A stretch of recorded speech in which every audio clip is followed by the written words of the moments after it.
আজকে আমি আবার চলে এসেছি মুখে জল আনা একটা টেস্টি মাটনের রেসিপি নিয়ে। এই মাটনের রেসিপিটা বানাতে হলে প্রথমে কী করতে লাগবে, বাজার থেকে টাকা দিয়ে মাটন কিনে নিয়ে আসতে লাগবে আর কি। তারপরে ভালো করে পরিষ্কার করে মাটনগুলোকে ধুয়ে নিয়েছি। আর হলো দোকানের সঙ্গে অনেক ঝগড়াঝাটি করে তারপরে হলো মাটনের ভালো ভালো পিসগুলো দেখে নিয়ে এসেছি। আর তার মধ্যে দই, আর দইটা তো কম্পালসারি, দই দিলে একটু টেস্টটা ভালো হয়। বাকি যে মশলাগুলো কেটে রাখছিলাম, বেটে রাখছিলাম, ওগুলো এক এক করে খুব স্পিডে দিয়ে দিতে লাগবে। দেখছেন আমি কেমন 6G স্পিডে পুরো মশলাগুলো এক এক করে দিয়ে দিচ্ছি।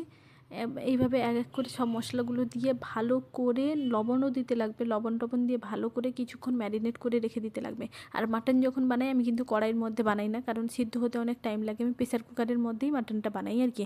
আর মাটনটা বানানোর জন্য প্রথমে আলুগুলোকে একটু হালকা লাল লাল করে ভেজে নিতে লাগবে। আর তেলটা যে আছে ওর মধ্যেই হলো গোটা গরম মশলা, কালো জিরে, শুকনো লঙ্কা দিয়ে একটু ভালো করে ভেজে রাখতে লাগবে। এই যে মাটনটা প্রায় 1.5-2 ঘন্টা মতো আমি ম্যারিনেট করে রেখেই দিয়েছিলাম।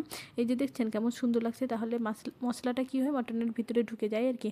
এই যে এর মধ্যে গোটা রসুন আমি তো মাঝে মধ্যে 2-3টাও দিয়ে দিই, কারণ মাটনের মধ্যে বা চিকেনের মধ্যে গোটা যে রসুনটা কোয়াটা দেওয়া হয় না, ওটা বেশ টেস্টি লাগে। মাটন হয়ে যাওয়ার পরে বা চিকেন হয়ে যাওয়ার পরে ওটা তুলে অনেকগুলো ভাত খাওয়া হয়ে যায়।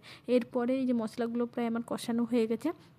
এর মধ্যে অনেক গুঁড়ো মশলা টশলাও দিয়েছি, যা নর্মালি লাগে আর কি একটা মাংস বানানোর জন্য। এই যে ম্যারিনেট করা এবার মাটনটা দিয়ে দিব, দিয়ে প্রায় প্রেসার কুকারে ঢাকা দিয়ে 5টা সিটি দিয়েছিলাম আর কি। প্রেসার কুকারে 5টা সিটি দেওয়ার পরে এই যে মাটনটা আমার হয়ে গেছে। তার উপর থেকে এবার ধনেপাতা ছিটিয়ে দেবো আর কি। এই যে দেখুন কালারটা কত সুন্দর হয়েছে, কোনো ঝামেলা নেই। প্রেসার কুকার বানালে বারবার হলো নাড়ার কোনো ঝামেলা থাকে না।